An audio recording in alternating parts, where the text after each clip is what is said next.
Good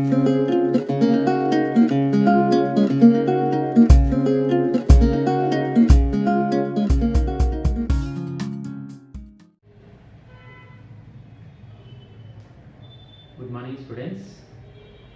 Today we are going to explain our third grand test paper practice set 3.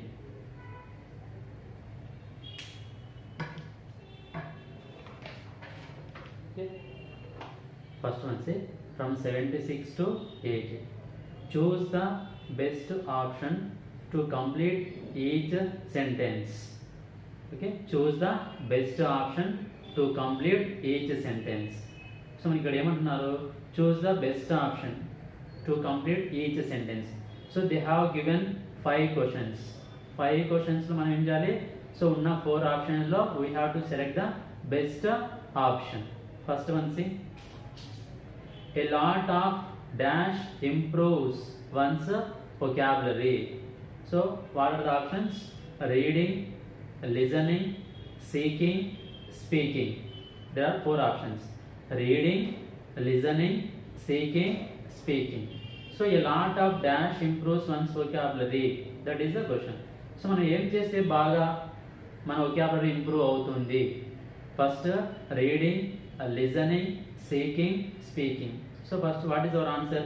Listening అంటే we know. So what is listening అంటే వినడం.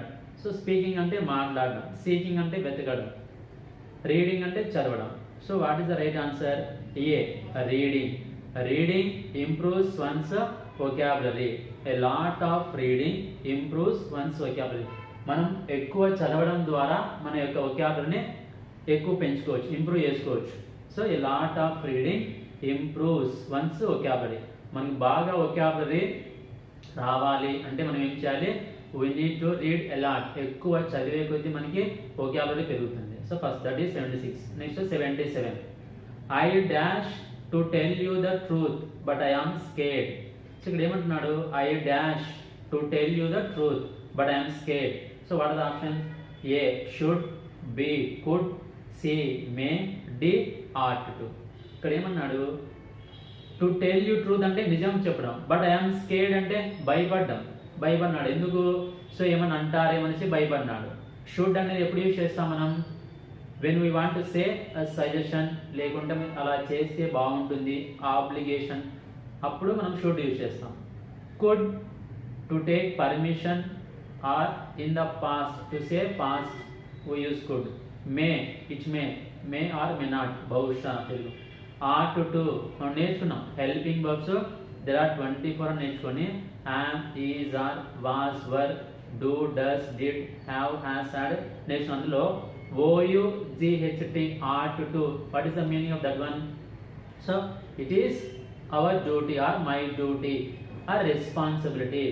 So what is the right answer? I ought to tell you the truth but I am scared. నేను నీకు నిజం చెప్పాలి, నిజం చెప్పడం నా డ్యూటీ, కాకపోతే ఏమి బట్ ఐ ఆమ్ స్కేర్డ్ అంటే నాకు కొంచెం భయం వేసింది. ఇంకోటి ఉంది కదా, మనం OUGHT ought to తర్వాత TO2 ఉండాలి మనకి.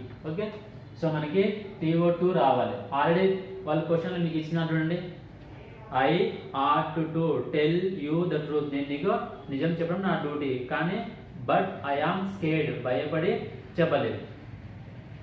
షుడ్, కుడ్, మే, ఆట్. క్వశ్చన్లో మనకి ఆల్రెడీ 2 ఇచ్చినారు, మనకు వచ్చే రైట్ ఆప్షన్ ఓన్లీ డి, ఇంకా వేరే ఆప్షన్స్ ఏవి రావు మనకి. Next 78. A place where coins are made is called. A place where coins are made is called. Coins మనం యూజ్ చేస్తున్నాం కదా, 1 rupee, 2 rupee coins, 5 rupee coins, 10 rupees coins అన్నాయి. అలా తయారు చేసే ప్లేస్ని ఏమంటారు? First option ostler, mint, kiln, creche. So ఇందులో మనకి రైట్ ఆప్షన్ ఆ ప్లేస్ ఏంటంటే MINT, mint. B is the right answer. Next 79. The thief stood dash in the police station. Thief ఎక్కడున్నాడు? స్టూడ్, ఎక్కడ నిలబడినాడు? ఇన్ ద పోలీస్ స్టేషన్లో. So first one ఏ option ఇచ్చినాడు? Charmingly, silently, cruelly, happily. So the thief stood dash in the police station. So cruelly అంటే happily, charmingly, silently. ఈ మనకు 4 options. Happily అంటే పోలీస్ స్టేషన్లో మనం ఎవరు కూడా సంతోషంగా ఉండరు. సో క్రూయల్లీ అంటే క్రూరంగా, something in bad way. So charmingly అంటే ఇక్కడ బ్రైట్, చార్మింగ్, బాగా హ్యాపీగా, ఇది కూడా అలాగే. సైలెంట్లీ కదా, the thief stood silently in the police station. Police స్టేషన్లో సైలెంట్గా ఉన్నాడు. ఎందుకు? వాళ్ళు అడుగుతారు క్వశ్చన్స్, నువ్వు దొంగతనం చేసినావు లేదా వేరేది బ్యాడ్ థింగ్ చేసినావు, ఎలా చేసినావు అంటే వాళ్ళు ఆన్సర్ చేయకుండా ఏం చేస్తారు? సైలెంట్గా అలాగే ఉంటారు. The thief stood silently in the police station. Our right answer is B option, silently. He was trying hard to put the baggage dash the trolley. ఇక్కడ ఏమన్నాడు? He was trying hard. అతను ఏం చేస్తున్నాడు? చాలా కష్టపడుతున్నాడు. ఎందుకు? To put baggage dash the trolley. మనం trolley అంటే షాప్కి, మోర్ కానీ రిలయన్స్కి వెళ్ళినప్పుడు మన థింగ్స్ అన్ని సందులో పెట్టి తీసుకెళ్తా ఉంటాం ట్రాలీ, అక్కడ మనకు ఉండేది. అలాగే ఇక్కడ ఏం చేస్తున్నాడు? బ్యాగేజ్ అంటే మన సూట్ కేసు, మన లగేజ్ ఇవన్నీ ఉంటాయి కదా, వాటిని ఎక్కడ పెడుతున్నాడు ఆయన? ట్రాలీ. మనం రైల్వే ప్లాట్ఫామ్లో కానీ we can see in different places. So ఇక్కడ మనకి ఏమున్నాయి options? A in, B on, C near, D under. So ఇక్కడ మనకి ఏమొస్తుంది? He was trying hard to put the baggage ఎక్కడ? On the trolley. TROLLEY trolley. మనకు రైట్ ఆప్షన్ వచ్చేసి B. So you finish the 76 to 80 questions. Fill in the blanks. Next one see directions 81 to 83. Choose the correct meaning from the given options. ఏమన్నాడు? Choose the correct meaning from the given options. మనకి ఇక్కడ కూడా మళ్ళీ కొన్ని options ఉన్నాయి, వాటిని చదివి so best option select చేస్తాం. Choose the opposite of bold word ఇది ఏ సెంటెన్స్. మన కింద ఆ ఉన్న సెంటెన్స్ లో ఒక బోల్డ్ వర్డ్ ఇచ్చినారు, దాన్ని చదివి దానికి ఏం చేయాలి? ఆపోజిట్. ఆపోజిట్ అంటే వ్యతిరేక పదం, లేదంటే యాంటోనిమ్స్ అని నేర్చుకున్నాం మనం. అందులో ఫైండ్ అవుట్ చేయాలి ఉన్న 4 ఆప్షన్స్ లో. It was a desolate place కదా. డెసోలేట్ మనకు ఆల్రెడీ నేర్చుకున్నాం. ఓకే, DESOLATE నేర్చుకున్నాం. సో లాస్ట్ పేపర్స్ మనం రాసినప్పుడు బ్యారెన్ అనే ఒక వర్డ్ వచ్చింది, BARREN barren. So barren, what is the meaning of barren? Waste, WASTE waste land. Okay, not useful, unproductive అని నేర్చుకున్నాం కదా. It was a desolate place. Options మనకి fertile, uninhabited, solitary, lonely. So మనకి ఇక్కడ ఏమడుతున్నాడు? Opposite అడుగుతున్నాడు కదా. So fertile అంటే already నేర్చుకున్నాం మనం కదా. ఆపోజిట్ బ్యారెన్కి ఏమొస్తుంది మనకి? Okay, fertile. Fertile means it will be useful to us, మనకి బాగా ఉపయోగపడుతుంది. If we want to cultivate, మనం ఏదైనా పంటలు పండించడానికి కానీ మనం యూజ్ చేసుకొని కానీ ఉపయోగపడేది fertile. Barren means waste, and that means the land is not suitable to do anything. Cultivation లాంటివి చేయాలంటే మనము బ్యారెన్ అనేది not suitable. Fertile means we can cultivate. So first option A is the right one. Second, he is quite susceptible to falling. ఏమన్నాడు? He is quite susceptible to falling means he is the responsible to falling. పూర్తిగా అతనిదే బాధ్యత, అది అలా జరగని. So what are the options? Vulnerable, acceptable, capable, immune. So they are 4 options. ఇందులో మనకి susceptible కి which is the right answer? So D is the right answer. What is right answer? D, immune, IMMUN. Immune means resistance power, అంటే రోగం మనం అంటాం కదా. So మనం last టైంలో మనం అనుకున్నాం ఏమని? సో రోగ నిరోధక శక్తి కావాలి, బాగా స్ట్రెంత్ ఉండాలి మన బాడీలో అనేసి కదా. Resistant. Immune means resistant. It is imperative that you restrict everything that can make you sick. It is imperative that you restrict everything that can make you sick. Imperative means మనకు 4 kinds of sentence నేర్చుకున్నాం. Assertive, interrogative, imperative, exclamatory sentence. So imperative means what is commanding. ఇంకోలా meaning మనకి ఎలా వస్తుంది? Important అనే meaning కూడా వస్తుంది. ఇక్కడ it is imperative that you restrict everything that can make you sick. కదా, మనం ఏదైనా సరే వీక్గా చేసిన ఏం చేయాలి మనము? అలాంటి మన దగ్గరికి రాకుండా దాన్ని రిస్ట్రిక్ట్ చేయాలి. We should not allow such kind of things to come. అలా ఏమైనా ఇంపార్టెంట్ కదా. సో దానికి ఆపోజిట్ మీకు BCD అన్ని సినానిమ్స్ అవి. సో ఇన్సిగ్నిఫికెంట్, ఈ వర్డ్ మీకు ఆల్రెడీ వచ్చింది మనం రాసిన ఎగ్జామ్స్లో. Insignificant means unimportant. Imperative means important, insignificant unimportant. 81 to 83. Next one C directions 84 to 86. Change the following sentences into passive voice. Passive వాయిస్లోకి మార్చుకున్నాడు. సో నిన్న ఫస్ట్ గ్రాండ్ టెస్ట్లో సెకండ్ గ్రాండ్ టెస్ట్లో ఆడే కొన్ని మనం ప్యాసివ్ వాయిస్ గురించి కొన్ని క్వశ్చన్స్ చేస్తాం. సో ఏం చేసినాం మనం ప్యాసివ్ వాయిస్ గురించి? When we want to change from active to passive, we need to remember three things. First is subject, verb, object ఉండాలి మనకి. So when we want to change a sentence from active to passive, we need to remember only one thing is subject, verb, object. మనకి active voice ఇలా ఉంటుంది, subject, verb, object. when we are converting into passive, passive లోకి మార్చడం మనకి ఏముంది? ఈ object అనేది subject గా మారుతుంది, సబ్జెక్ట్ అనేది ఆబ్జెక్ట్ గా మారుతుంది. So verb common based on the subject will take either singular or plural. Okay, let us see the first question. 84. I know your strong points. First 84 what is I know, నాకు తెలుసు మీ యొక్క strong point. That means what you are saying or where you are strong. I know your strong points. నువ్వు చెప్పే వాటిలో strong points నాకు తెలుసు. Look at first one. I know, నాకు తెలుసు. ఏం తెలుసు? your strong points. I know your strong points. ఇందాక మనం మాట్లాడినట్టు ఏం చేయాలి? ఫస్ట్ సబ్జెక్ట్ తెలుసు మనకి, వర్బ్ తెలుసు, ఆబ్జెక్ట్ కదా, ఈ మూడు ఉన్నాయి. ఈ మూడు మనం ఏం చేయాలి? Subject, verb, object. So object అనేది సబ్జెక్ట్గా వస్తుంది, వర్బ్ని తీసుకుంటాం బేస్డ్ ఆన్ ద సబ్జెక్ట్. ఆ సబ్జెక్ట్ అనేది ఆబ్జెక్ట్. ఒకసారి కొన్ని ఆప్షన్ చూడండి. Your strong points are known to me. Strong points of yours are known to me, known by me. Your points that are strong are known by me. Your strong point is known by him.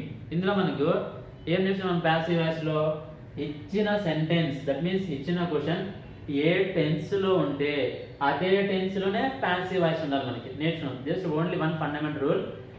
While we are converting active to passive మార్చేటప్పుడు ఇందులో ఏ tense ఉందో ప్యాసివ్లో కూడా అదే tense ఉండాలి. ఇక్కడ మనకి ఏముంది? ఐ నో, నాకు తెలుసు కదా, సింపుల్ ప్రజెంట్ నేర్చుకున్నాం మనం.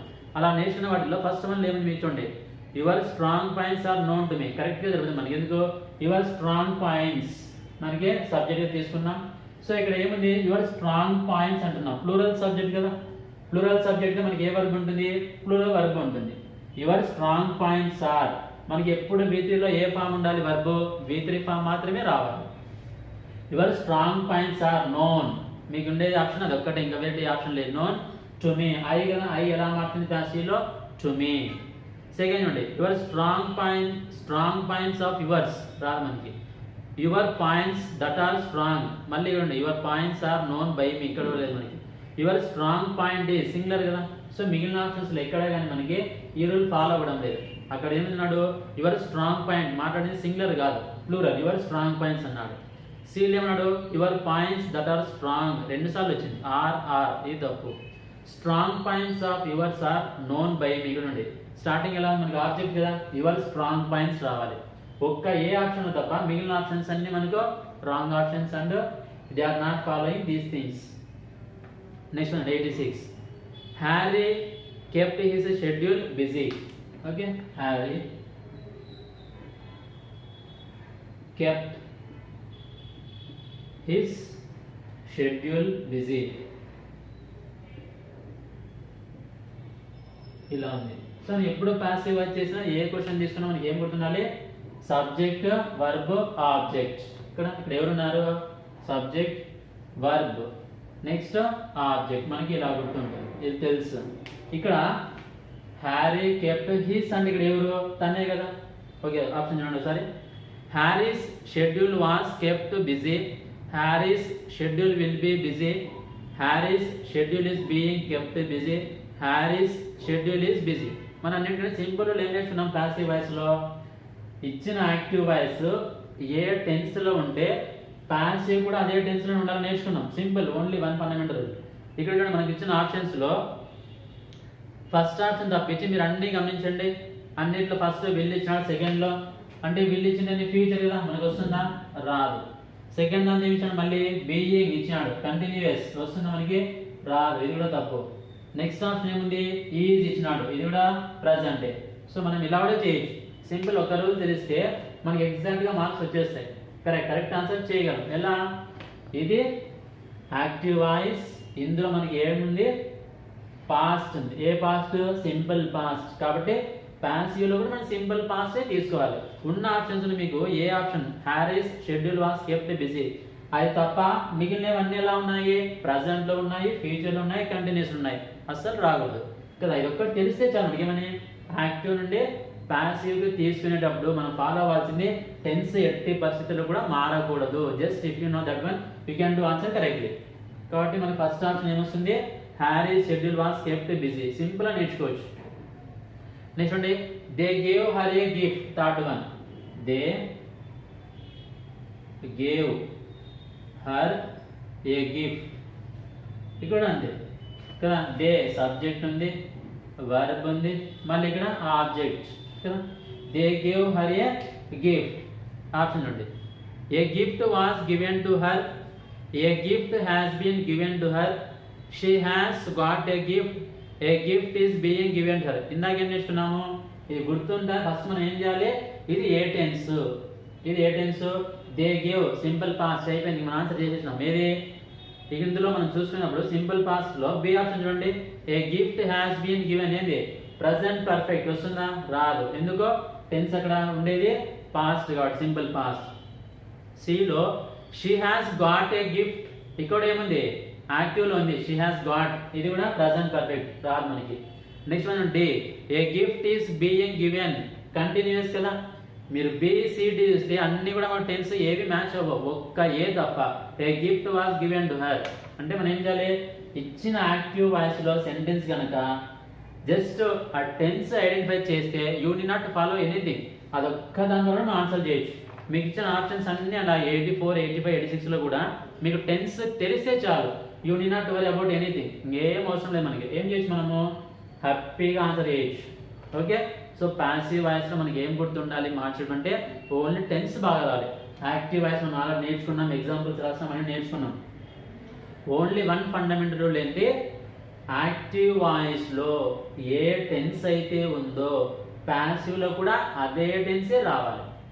అలా వచ్చిందంటే చాలు మనకి. మిగిలినది ఏం గుర్తులు లేకపోయినా, ఒకవేళ ఏదైనా ఉన్నా కూడా no need to worry, just ఆ ఒక్క దాని ద్వారా you can answer it well.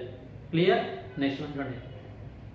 So 87 to 90 మనకి ఏమి ఇచ్చినారు, read the editorial given below and answer the questions that follow. కింద మనకు ఒక ప్యాసేజ్ ఉంది కదా, ఆ ప్యాసేజ్ చదివి ఏం చేయాలి, రోజు చేసినట్టే. So read questions and answers, అందులో ఉన్న రైట్ ఆప్షన్స్ సెలెక్ట్ చేసుకున్నాం. చూద్దాం ప్యాసేజ్ లో. A new study by European environmental agency evaluates how European ecosystems were affected by acidifying and eutrophying air pollutants in past decades and projects the levels of impacts in the near future under a scenario where the 2012 amended Gothenburg Protocol under the Convention on Long Range Transboundary Air Pollution LRTAP is assumed to be fully implemented by 2020. The deposition of acidifying air pollutants causes acidifying of surface waters, lakes, rivers and streams and forest soils, leading to loss of nutrients such as potassium and magnesium from soils and the release of toxic aluminum into soils and waters. చూడండి, ఇక్కడ మనకి passage చదివేటప్పుడు words ఏమో పెద్ద పెద్ద పదాలు ఉన్నాయి కొన్ని, but no need to worry. ఎందుకు మనం ఏం చేస్తున్నాము, ప్యాసేజ్ చదివినప్పుడు ఇందాక వచ్చింది మన first question, a reading improves. చూడండి ఒకసారి 76 చూసుకోండి. సో ఇక్కడ ఏమిటి, a lot of reading improves once vocabulary. మనము ప్యాసేజ్ చదవడం ద్వారా మనకు వొకాబులరీ ఇంప్రూవ్ అవుతుంది. అలాగే ఏం నేర్చుకుంటున్నాము, ప్యాసేజ్ చదివితే క్వశ్చన్స్ తర్వాత ఆన్సర్లు ఎక్కడ ఉంటాయి, ప్యాసేజ్లో ఉంటాయి. Just read twice or thrice చాలు, you can do answer well. ఒక్కోసారి పాస్ అయ్యి మనం ఫస్ట్ టైం చదివినప్పుడు మనకి ఇప్పుడు ఆ వర్డ్స్ చూసి మనకి ఏమనిపిస్తుంది, కొంచెం పాస్ అయ్యి అది డిఫికల్ట్గా ఉంది అనిపిస్తుంది. But what I'm saying, read second time, read third time, because you will get answers from with in the passage. మీకు ఆన్సర్లు అన్నీ ప్యాసేజ్లో ఉంటాయి కదా. మనం ఆల్రెడీ ఎన్నో ప్యాసేజ్ చేసినాం. ఎప్పుడైనా సరే ప్యాసేజ్ చేసినా మనకి ఏం గుర్తుండాలి, క్వశ్చన్ ప్యాసేజ్ అయినప్పుడు అది ఈజీగా ఉందా డిఫికల్ట్గా ఉన్నాయి కానీ ఎలాగున్నా కూడా మనకి ఆన్సర్లు ఎప్పుడు ప్యాసేజ్ ఉంటాయి. ఓకే, నా ఇప్పుడు చూపిస్తాను మీకు. ఓకే, ఎలా ఉన్నాయి మళ్ళీ ఒకసారి చేద్దాం. ఫస్ట్ ఏమన్నాడు, a new study by European environmental agency evaluates how European ecosystems were affected by acidifying and eutrophying air pollutants in the past decades and projects the levels of impacts in the near future under a scenario where the 2012 amended Gothenburg Protocol under the Convention on Long Range Transboundary Air Pollution is assumed to be fully implemented by 2020. సరే ఏంటి sir ఇది, ఏందో European agency అంటే అంటే ఏం లేదన్నా. So మనకి environment గురించి వాళ్ళు ఒక సర్వే చేస్తారు కదా. అంటే మనము ఏం చేస్తూ ఉంటాము, డిఫరెంట్ థింగ్స్ అనేవి రిలీజ్ చేస్తూ ఉంటాము కదా ఎన్విరాన్మెంట్కి కదా. అలా చేసినప్పుడు వాటి యొక్క ఇంపాక్ట్ మనం రిలీజ్ చేసేవి ఏవైనా కావచ్చు, వాటి వలన ఎన్విరాన్మెంట్కి ఎలాంటి థ్రెట్ ఉంది లేకపోతే ఎలాంటి బెనిఫిట్స్ ఉన్నాయి అనేసి వాళ్ళు ఒక సర్వే చేసినారు. ఎవరు, ఈఈఏ, ఎవరు, యూరోపియన్ ఎన్విరాన్మెంటల్ ఏజెన్సీ అనేవారు. అలా చేసిన తర్వాత ఇక్కడ యూరోపియన్ కదా, అక్కడ వాళ్ళు ఏమన్నారు, ఎకో సిస్టమ్స్ వర్ అఫెక్టెడ్. ఎకో సిస్టమ్ అంటే తెలుసు మనకి ఏమని కదా, ఏం తెలుసు మనకి, ఒక సిస్టమ్ ఫామ్ అవుతుంది. ఎలా ఫామ్ అవుతుంది, సో ఈ ఎన్విరాన్మెంట్లో అంటే మనము నేచర్లో అందరం ఉన్నాం కదా, మీరు నేను కదా, అనిమల్స్ ఉన్నాయి, క్రియేచర్స్ ఇలాంటివన్నీ ఉన్నాయి కదా. అవన్నీ when they live together physically ఎన్విరాన్మెంట్లో ఉన్నప్పుడు ఏమవుతుంది మనకి కదా, ఒక సిస్టమ్ ఫామ్ అవుతుంది. ఆ సిస్టమ్ ఎలా ఉంది మనకి, అలా ఫామ్ అనే సిస్టమ్ ఎలా ఉంది అంటారు, ఎకో సిస్టమ్ కదా. ఎలా అది అఫెక్టెడ్ అయిపోయింది, అది ఇన్ఫ్లుయెన్స్ అవుతా ఉంది మనం చేసే కొన్ని పనుల వల్ల. సో అది ఎలా ఇన్ఫ్లుయెన్స్ ప్రభావితం అవుతా ఉంది, దాని యొక్క ఇంపాక్ట్ మనం చేసే పనుల వల్ల ఆ ఎన్విరాన్మెంట్కి ఎలాంటి చేంజెస్ ఉన్నాయి, ఆ రిజల్ట్ ఎలా ఉంది అంటే acidifying and eutrophying air pollutants in the past decades. So అన్ని దేశాలలో ఏమవుతుంది, వీ హ్యావ్ ఫ్యాక్టరీస్ కదా, ప్రతి దేశంలో ఫ్యాక్టరీస్ ఉంటాయి, లేకపోతే కొంచెం పొల్యూషన్ కదా, సౌండ్ పొల్యూషన్, వాటర్ పొల్యూషన్ మనం నేర్చుకున్నాం కదా. ఇలా ఉన్నప్పుడు ఇక్కడ ఏముంది, మనం ఎయిర్ పొల్యూషన్ అనేది తెలుసు కదా. మనం for example use petrol diesel use చేస్తాం, లేకపోతే ట్రైన్ రన్ అవ్వడానికి కోల్ యూజ్ చేస్తాం. ఇవన్నీ మనం బర్న్ చేసినప్పుడు ఏమవుతుంది, ఎయిర్ పొల్యూషన్ జరుగుతుంది కదా. అలా ఎయిర్ పొల్యూషన్ జరిగినప్పుడు ఏమవుతుంది, సో ఎన్విరాన్మెంట్లో చేంజెస్ చాలా ఎక్కువగా ఉంటాయి. అంటే ఎలా ఉంటాయి, పాజిటివ్గా ఉంటాయి, నెగిటివ్గా ఉంటాయా, అండ్ నెగిటివ్గా ఎక్కువ ఉంటాయి కదా. మనం ఈ రిలీజ్ చేసిన వల్ల ఏముంది, సమ్ బ్యాడ్ థింగ్స్ అన్నీ మనకి ఎన్విరాన్మెంట్లో కలిసిపోతాయి. మనము హ్యాపీగా ఆక్సిజన్ తీసుకోవాలంటే తీసుకోలేము, because it is completely polluted కదా, పొల్యూట్ అయిపోయింది. అలాంటి తీసుకున్న మనకు కూడా ఏమవుతుంది, కొంచెము హెల్త్ ప్రాబ్లమ్స్ అనేవి రావడం స్టార్ట్ అవుతాయి. అలాంటివి వచ్చినప్పుడు ఏం చేస్తారంటే చాలా దేశాల వాళ్ళు ఓకే వాళ్ళందరూ కలిసి ఒక చోట మీటింగ్ ఏర్పాటు చేసుకుంటారు. ఓకే, ప్రతి దేశంలో ఇలా మనం ఏం చేస్తున్నామంటే ఈ ఎన్విరాన్మెంట్ని లేదా వాతావరణము కదా, ఇలా మనం ఏం చేస్తున్నాం, బాగా రిలీజ్ చేయడం, అంటే ఇవి కెమికల్స్ కానీ లేకపోతే వేస్టేజ్ కానీ బాగా చేయడం వల్ల బాగా పొల్యూట్ అయిపోతా ఉంది. దానివల్ల మనకు కూడా ప్రమాదమే. నెక్స్ట్ రాబోయే జనరేషన్స్ వాళ్ళకి, ఇప్పుడు ఉన్న వాళ్ళకి అందరికీ ప్రాబ్లం అవుతుంది. ఏం చేస్తాము, ఒక చోట మీటింగ్ ఏర్పాటు చేసుకుని అన్ని దేశాల వాళ్ళు, సో మనము వీటిని తగ్గించడానికి మనం ఎలాంటివి చేయాలి అని ఒక చోట మీటింగ్ ఏర్పాటు చేసుకుంటారు. అలా ఇక్కడ కూడా ఏమైంది, 2012 ఒక ప్లేస్లో వీళ్ళు ఒక ప్రోటోకాల్ అంటే ఏమైనా ఒక అగ్రిమెంట్. సో మనం కూడా అగ్రిమెంట్ అని వింటాం కదా, మన ఇంట్లో అమ్మ వాళ్ళు కానీ నాన్న వాళ్ళు కానీ ఏం చేస్తారు, ఏదన్నా ఒక హౌస్ కొన్నప్పుడు కానీ ల్యాండ్ కొన్నప్పుడు అగ్రిమెంట్ చేసుకుంటాం. ఏమని కదా, అది నేను కొన్నాను మీకు డబ్బులు ఇచ్చినాము అన్నట్టు. అలాగే ఇక్కడ కూడా ఏమని అగ్రిమెంట్ చేసుకున్నారు దేశాల మధ్య, మా దేశంలో ఇంత ఫ్యాక్టరీల వల్ల ఇంత పొల్యూషన్ జరుగుతుంది, మీ దేశంలో ఇంత జరుగుతూ ఉంది, ఎక్కువ అయిపోతుంది, కాబట్టి అందరం తగ్గించుకుందాం, మీరు మాకు హెల్ప్ చేయండి, మేము మీకు హెల్ప్ చేస్తాం, కోఆపరేట్ చేస్తామని ఒక దేశం వాళ్ళు ఇంకొక దేశంతో అలా అందరూ మాట్లాడుకొని వాళ్ళు రిలీజ్ చేసే ఆ బ్యాడ్ కెమికల్స్ కానీ ఏమైనా కానీ తగ్గించుకోవడానికి ఏర్పాటు చేసే ఒక మీటింగ్లో సో డిసైడెడ్ వాట్ ఈస్ ఏం డిసైడ్ అయ్యారు, మనము వీటిని తగ్గించాలి, దానివల్ల ఎలాంటి ఇంపాక్ట్ మనకు మన వాతావరణం మీద పడతా ఉంది అనేసి మాట్లాడుతున్నారు. అలా 2012లో వాళ్ళు మాట్లాడుకున్నప్పుడు ఏం చేసినారు, ఇక్కడ ఇది యూరోపియన్ ఏజెన్సీ వాళ్ళు చెప్పిన రిపోర్ట్లో వాదే long range transboundary air pollution is assumed to be fully implemented 2020. అంటే లాస్ట్ ఇయర్ కదా మనకు 2020 అప్పటికల్లా పూర్తిగా జెటెక్ సమ్ మెజర్మెంట్స్ వాళ్ళు కొన్ని స్టెప్స్ తీసుకుంటారు, వాటిని ఫాలో అవుతూ మనం ఏం చేయాలి 2020 కల్లా పూర్తిగా ఇంప్లిమెంట్ చేయాలి అని మాట్లాడుతున్నారు. The deposition of acidifying air pollutants causes acidification of surface water, lakes, rivers and streams and forest soils, leading to loss of nutrients such as potassium and magnesium from soils and the release of toxic aluminum into soils and waters. ఏమంటే మనము ఇంట్లోది కానీ లేకపోతే ఫ్యాక్టరీలో చెప్పినట్టు కానీ release చేస్తాం directly or indirectly. అలా release చేసిన అంతా ఒక చోట ఉండిపోతుంది కదా, అవి ఏమైపోతున్నాయి లేక్స్లో కానీ రివర్స్లో కానీ స్ట్రీమ్స్లో కానీ అవన్నీ ఉండిపోయినప్పుడు forest soils leading to loss of nutrients కదా. మనకున్న ఈ ల్యాండ్ ఏమవుతుంది తన యొక్క న్యూట్రియంట్స్ ఏమవుతుంది పోగొట్టుకుంటుందని కోల్పోతూ ఉంది. ల్యాండ్ స్ట్రాంగ్గా ఉంటేనే కదా మనకి మంచి పంటలు పండేది కదా.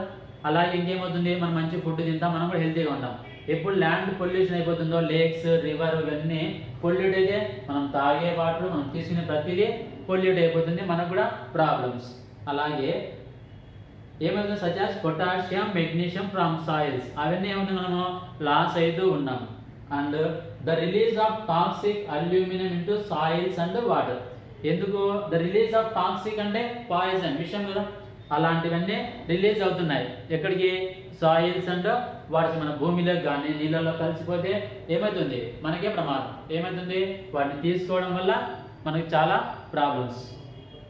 అంటే ఏమన్నాడు ఒక సర్వేలో ఓకే ఈఈఈ అనే ఒక ఏఎన్సీ వాళ్ళు సర్వే చేశారు కదా, మనం చేసే పనుల వల్ల ఈ ఎన్విరాన్మెంట్ చేంజెస్ ఎలా ఉన్నాయి, గుడ్ బాగున్నాయా లేకపోతే ఏమైనా కానీ బాగా ఇబ్బంది కలిగించేదిగా ఉన్నాయి మనకు అనేసి ఒక సర్వే ఒక స్టడీ చేసి ఏం చెప్తున్నారు మనం చేసే ఈ డైరెక్ట్ ఆర్ ఇండైరెక్ట్ పొల్యూషన్ వలన చాలా వరకు మనకి ప్రాబ్లమ్స్ వాతావరణంలో రిలీజ్ అయిపోయి ఓకే వాటి మనము రివర్స్లోనో లేక్స్లోనో స్ట్రీమ్స్లోనో లేకపోతే శాండ్ సాయిల్స్లో కలిసిపోయి వాటిని మళ్ళీ మనం రీయూజ్ చేస్తాం కదా, వాటిని తాగుతాం కదా, వాటర్ తాగుతాం కదా, ఆ వాటర్ తాగినప్పుడు ఏమైంది మళ్ళీ మనమే తీసుకుంటున్నాం. అలా తీసుకోవడం వల్ల చాలా ప్రాబ్లమ్స్ వస్తాయి మనకి. ఇప్పుడు ఎలా ఉంది సిచ్యువేషను కదా, మనం వాళ్ళ మీటింగ్లో ఎప్పటికీ పూర్తిగా ఇంప్లిమెంట్ చేయాలి అనేసి ఒక మీటింగ్లో మాట్లాడుకోవాలి. దీన్ని వాళ్ళు ఎవరు ఎన్విరాన్మెంట్ యూరోపియన్ ఎన్విరాన్మెంటల్ ఏజెన్సీ అనే వాళ్ళు మనకి ఇవ్వడం జరిగింది. సో చూద్దాం questions. What is mean by protocol? So protocol అంటే దాని యొక్క మీనింగ్ ఏంటి అంటున్నాడు. ఆప్షన్ చూడండి, an agreement, a treaty, understanding between countries. ఇందాక ఇవన్నీ చెప్తాం కదా, మనమైతే ఇంట్లో అగ్రిమెంట్ చేసుకుంటాం కదా, అంటే వేరే వాళ్ళతో ఏదైనా ఒక ల్యాండ్ కానీ ఓకే లేదా ఏదైనా హౌస్ కొన్నప్పుడు ఇక్కడ దేశాలకు సంబంధించింది కాబట్టి agreement, a treaty, understanding between countries, all of this అన్నీ ఏబిసి అన్నీ కూడా మనకు ఒకటే. ప్రోటోకాల్ అంటే అన్నీ వస్తాయి కాబట్టి all of these. What does the acidifying of air lead to కదా, దీనివల్ల మనము ఎక్కడికి దారి తీస్తుంది, దీనివల్ల ఎలాంటి జరుగుతుంది. Loss of nutrients from the soil, ఇక్కడ మన సాయిల్స్లో ఉండే న్యూట్రియంట్స్ అని మనం పోతాయి. Release of toxic elements into soils and water. ఏం రిలీజ్ అవుతాయి కొన్ని విష పదార్థాలు విష పాయిజనస్ అలాంటివి ఫ్రమ్ ఎక్కడ ఉండే సాయిల్ లేక వాటర్ లేక రిలీజ్ అవుతాయి. Acidification of lakes and streams ఇదంతా పొల్యూట్ అయిపోతుంది. ఆల్ ఆఫ్ దిస్ అన్ని జరుగుతాయి కదా, మనము న్యూట్రియంట్స్ అంటే ల్యాండ్ పోతుంది, వాటర్ పొల్యూషన్ జరుగుతుంది కదా, ఇవన్నీ జరుగుతాయి కాబట్టి ఇది కూడా ఆల్ ఆఫ్ దిస్ ఇవన్నీ మన ప్యాసేజ్లో ఉన్నాయి. ఈఈఏ స్టాండ్స్ ఫర్ కదా, ఈఈఏ అబ్రివేషన్ అంటే ఏంటి? ఫస్ట్లో స్టార్టింగ్లో మనకి ఇచ్చినాడు ఏమని యూరోపియన్ ఎన్విరాన్మెంటల్ ఏజెన్సీ. అన్ని చోట్ల మీకు ఏబిసిలో ఫస్ట్ ఇది మాత్రమే కరెక్ట్ ఉండే, తర్వాత ఎకో సిస్టమ్ అన్నాడు కదా, అది కాదు. ఎన్విరాన్మెంట్ ఏజెన్సీ కాదు, చెప్పింది environmental agency. C is the right option. Next one అండి, what do you understand by an ecosystem కదా, మీకు ఏమర్థమైంది? What do you understand by an ecosystem? Physical environment of an area constitute an ecosystem. All the living beings regardless of the environment constitute an ecosystem. A system formed by the interaction of the organisms with their physical environment. ఇందాక మనం ecosystem అంటే కదా, a system form ఎలా form అయింది? By the interaction of the organisms with the physical environment. All of the these కాదు కదా, only C is the right option. Next one చూడండి. So 91 to 94. Choose the best option which can complete the incomplete sentence correctly and meaningfully. మనకి ఇందులో ఒక sentence ఇచ్చి దాని పక్కన ఒక dash fill in the blank ఇచ్చినాడు. ఉన్న 4 ఆప్షన్స్ లో అది ఏది సూటబుల్ అన్నది చూద్దాం. Unless you work harder you will fail means కదా, అన్లెస్ యు వర్క్ హార్డ్, నువ్వు బాగా పని చేయకపోతే యూ విల్ ఫెయిల్. దాని యొక్క మీనింగ్ కింద ఉన్న ఆప్షన్స్ లోనే ఉంది, అది ఏది కరెక్ట్గా వస్తుంది మనకి. If you fail you will work harder, నువ్వు ఫెయిల్ అయితే నువ్వు బాగా పని చేస్తావు అంటున్నాడు. No, you must atleast plan well then you will not fail, నువ్వు కనీసం ప్లాన్ చేయి అప్పుడు నువ్వు ఫెయిల్ కాకుండా ఉంటావు. Hardly you will fail if you do not desire so. Hardly అంటే మనకి హార్డ్లీ అంటే మళ్ళీ గుర్తుండాలి, ఇట్స్ నాట్ ఏ పాజిటివ్, అది పాజిటివ్ మీనింగ్ కాదు. హార్డ్లీ అంటే నెగిటివ్, ఏం చేయడం లేదని. హార్డ్ అంటే బాగా పని చేయడం, హార్డ్లీ అంటే బాగా పని చేయడం కాదు, పని చేయకుండా ఉండడం. You will fail if you do not desire so. If you do not put more efforts then you will fail, అంతే కదా మనమేనా. If you do not put more efforts, నువ్వు కనుక బాగా ఎఫర్ట్స్ పెట్టకపోతే ఏమవుతుంది, దెన్ యూ విల్ ఫెయిల్ కదా. ఎవరమైనా కానీ మనం ఎఫర్ట్స్ పెట్టి బాగా చదవకపోతే ఏమవుతుంది, డెఫినెట్గా ఫెయిల్ అవుతాం కదా. Unless you work harder you will fail అంటే మన ఇదే, D is the right one. If you do not put more efforts, ఇంకా ఎఫర్ట్స్ కనుక పెట్టకపోతే, బాగా చదవకపోతే, ప్రయత్నం చేయకపోతే, దెన్ యూ విల్ ఫెయిల్, నువ్వు ఫెయిల్ అవుతావు. Next 92. You are thinking very highly about Ravi but is not so means కదా. నువ్వు అనుకుంటానే you are thinking very highly, బాగా ఏమని అబౌట్ రవి గురించి, but he is not so అన్నాడు. ఇలాంటి సేమ్ మీనింగ్ వచ్చే మనకి ఉన్న 4 ఆప్షన్లో ఏముంది. Ravi is as good as you think about him, నువ్వు ఏమనుకుంటున్నావు రవి గురించి అంతే మంచివాడు అంటున్నావు.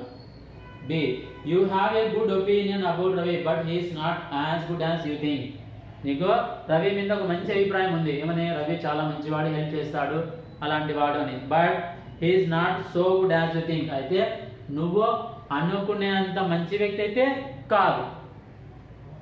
Your view about Ravi is philosophical, keep it up, నీకు రవి మీద ఒపీనియన్ ఫిలాసఫికల్, దాన్ని కంటిన్యూ చేయంటున్నాడు. No, you have a good opinion about Ravi but he does not have a good opinion about you, నీకేమో రవి మీద మంచి అభిప్రాయం ఉంది కానీ రవికి నీ మీద మంచి అభిప్రాయం ఉందా, లేదు కదా. మనకు ఉన్న 4 ఆప్షన్స్ అవి. అయితే మనకి ఇచ్చిన సెంటెన్స్ కి సూటబుల్ ఆన్సర్ ఇందులో ఏముంది, సెకండ్ వన్ చూడండి. You have a good opinion about Ravi but he is not as good as you think, నీకు రవి మీద అయితే మంచి అభిప్రాయం ఉంది but he is not as good as you think, కాబట్టి నువ్వు అనుకునేంత గుడ్ అతను కాదు. B is the right one. Owing to the acute power shortage, the people of our locality have decided to. మనకు పవర్ షార్టేజ్ ఉంటుంది జనాలు ఎప్పుడన్నా కదా, కరెంట్ కూడా జరుగుతూ ఉంటుంది. The people of our locality have decided, వాళ్ళు ఏం డిసైడ్ అని చూద్దాం. అప్పుడు ఏం చేస్తాం మనము, ఫ్రీక్వెంట్ కరెంట్ పోతా ఉంది, మనకి కరెంట్ అవసరం అనుకుంటే ఎప్పుడు అవసరం అప్పుడు యూజ్ చేసుకుంటే సరిపోతుంది కదా. ప్రతిసారి మనం పగులు ఉన్నాము, ఇక్కడ డే కదా, డేలో మనం లైట్స్ అన్ని వేసుకోవాల్సిన అవసరం ఏం లేదు కదా. ఆ అవసరం ఎప్పుడుందో అప్పుడు వేసుకుంటే మనకు షార్టేజ్ వస్తుందా, చూద్దాం. Resort to abundant use of electricity for illumination, off switch the electrical appliances while not in use, explore other avenues for utilizing the excess power, resort to use of electricity only when it is inevitable కదా. మనం ఏం చేయాలి, power మనకి ఎప్పుడు అవసరమో అప్పుడు కనుక కరెక్ట్గా యూజ్ చేస్తున్నాం అనుకోండి కదా, ఇబ్బంది ఏముండదు. అక్కడ ఏంటంటే owing to the acute power shortage, the people of our locality have decided to. Next 94. The food in this hotel is no match to what were forced at late hours in a hotel Kohinoor means. The food in this hotel ఎలా ఉంది is no match. Match అనేది to what were forced at the late hours in the hotel Kohinoor means. Choose the options. The food in this hotel is quite good compared to what we ate at Kohinoor. కదా, the food ఈ hotel మనం తిన్న food ఎలా ఉంది, చాలా బాగుంది. ఇప్పుడు compare చేస్తే పోయేటట్టు కోహినూర్, మనం అక్కడ తిన్నదంతా పోలిస్తే ఇక్కడ చాలా బాగుందంట. Hotel Kohinoor served us good quality food than what we get here. Hotel Kohinoor అనేది served us good quality food, మంచి ఫుడ్ ఇచ్చింది. దాన్ వీ గెట్ హియర్, మనం ఇక్కడ తినడానికన్నా అక్కడ నుండి మనకు మంచి ఫుడ్ దొరికింది అక్కడ.